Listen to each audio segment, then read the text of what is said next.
Hi there and welcome to my YouTube channel. My name is Silvertone and this will be a brief review and demo of the Silvertone SD3000 PKN. The PK stands for package because when you buy this on Amazon for about $90, you get the instrument, you get a gig bag. Well, take a look. Here's everything you get with it. So you get all of that for about $90 with free shipping if you have Prime.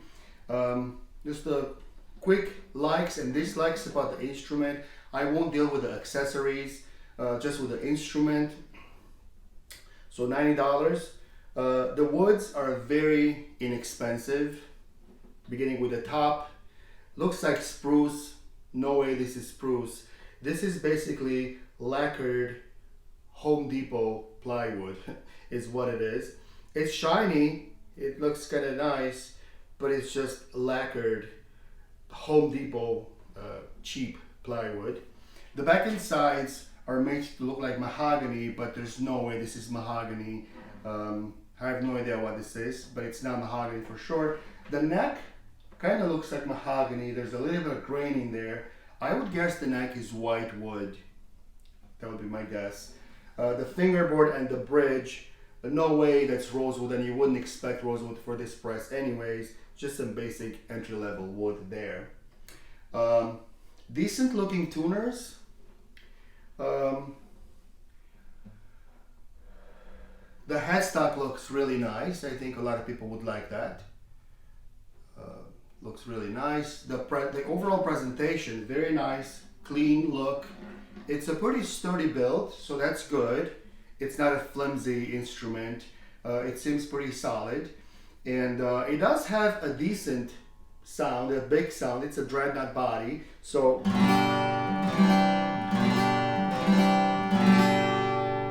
nice bright sound. I don't know what strings they use. I did pop a string when I took it out of the box, and I'll tell you in a second how. So I put a Martin for the first string. I don't know what the other strings are.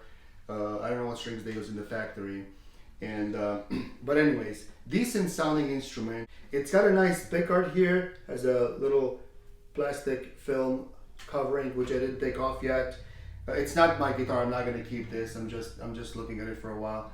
It has fret markers on the side, if you want to take a look there. It does have a strap pin in the back. It does not have one over here. It does come with a strap, so if you want to use a strap, you'd have to have a strap pin installed there, or just use a string to extend your strap and just tie it up over here. Decent looks throughout, absolutely. Solid build. A couple of things I don't like about it, besides the low quality of the woods, which I'm fine with because this is $90, so you shouldn't expect too much of a guitar for that amount of money, especially with all those accessories. However, the setup, the factory setup of this instrument was terrible. The strings were so close to the fingerboard that you would get a buzz all over the place. So I had to get in there with the truss rod wrench and release the angle of the neck to raise the strings a little bit, and that fixed a little bit of the problem, but not enough. There's still quite a few buzzes if you dig in enough. I mean, if I play gently, I can almost lose the buzz, but not on the first string though. Maybe here I can lose the buzz, but if I dig in, see? So I can't really dig in because it's gonna buzz.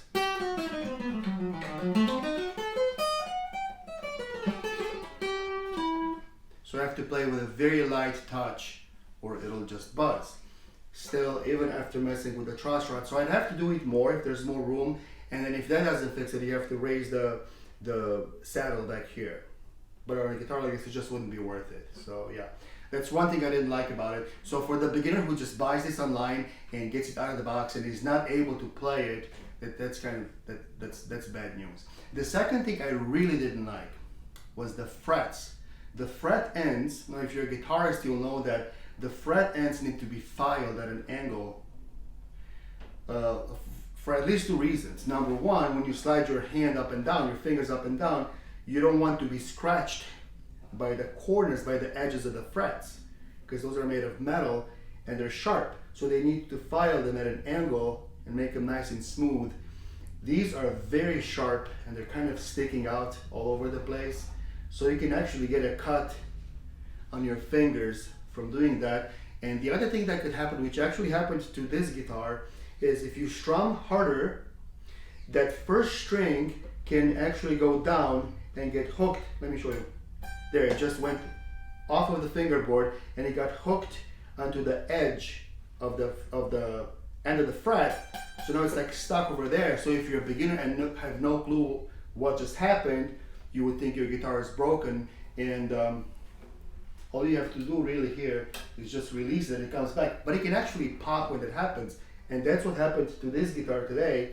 When I took it out of its box, the first string actually popped because it got stuck. It's still stuck actually. Because it got stuck. Oh my goodness. There, I fixed it. Because it got stuck onto the fret, so when I tried to move it, it just popped because the edge of the fret cut it. So anyways, I really dislike the fact that they didn't take the time to file down the frets. Other than that, for the money that you pay, $90 with free shipping, it's a pretty decent deal to get all that stuff, and I would probably recommend it to a beginner.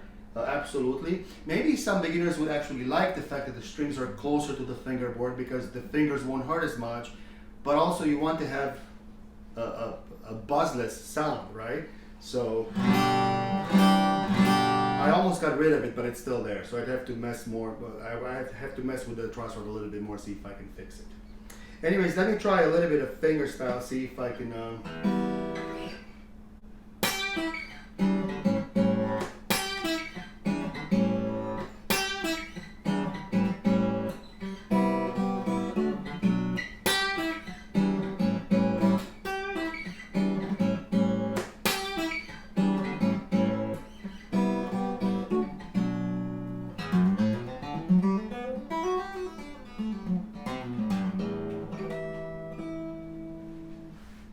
Now the strings are still out of tune a little bit. They were loosened up in the box and I just tuned them a few minutes ago, so they're still stretching, but they're not too bad. I'm not even sure that's an E actually, because I don't have perfect pitch, so I was just guessing that was an E. Is that an E? I really don't know. Sounds like an E to me. So that's the Silvertone SD3000 PKN. The PK stands for package and N stands for natural. I believe they do this, they have a sunburst model as well, different color, which is a little bit more expensive. Would I recommend this? For $90 for a raw beginner, yes, absolutely. Sometimes people don't know if they're gonna keep up with lessons, so it's probably not good to spend a lot of money on a very expensive instrument. Would I recommend it for somebody that wants to keep it for a long time? Probably not. If you're sure you're gonna keep going for a longer time, I would go and probably double or triple the price and get a much better instrument. Generally speaking though, for $90, I'd probably give this 3.5 stars out of 5, maybe a low 4 out of 5. Well, thanks for watching the video. If you have any questions or comments, feel free to leave them in the comment section below. Give the video a like if you get a chance. If you want to subscribe to my channel, you're more than welcome to. Thanks for watching all the way to the end. See you in the next video. Goodbye now.